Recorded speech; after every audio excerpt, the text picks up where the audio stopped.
నిర్మల్ జిల్లా కలెక్టర్ కార్యాలయం ముందు మాజీ తెలంగాణ సర్పంచ్లు ఆందోళనకు దిగారు. తెలంగాణ సర్పంచుల సంఘం జాయింట్ యాక్షన్ కమిటీ ఆధ్వర్యంలో తాజా సర్పంచులు సైతం ఈ ఆందోళనకు మద్దతు తెలిపారు. గ్రామాల్లో చేసినటువంటి పలు అభివృద్ధి పనుల పెండింగ్ బిల్లులను ప్రభుత్వం వెంటనే చెల్లించాలని డిమాండ్ చేశారు. పెండింగ్ బిల్లుల విషయమై ముఖ్యమంత్రిని 3 సార్లు కలిసిన ఫలితం లేకుండా పోయిందని సర్పంచుల సంఘం రాష్ట్ర అధ్యక్షుడు యాదయ్య గౌడ్ ఆవేదన వ్యక్తం చేశారు. అనంతరం కలెక్టర్ కార్యాలయంలో వినతి పత్రాన్ని అందజేశారు.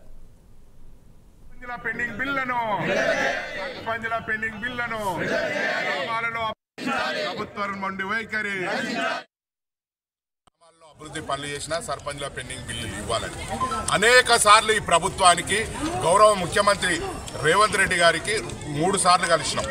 అదేవిధంగా పంచాయతీరాజ్ మినిస్టర్ గారికి 5 సార్లు కలిసినాం.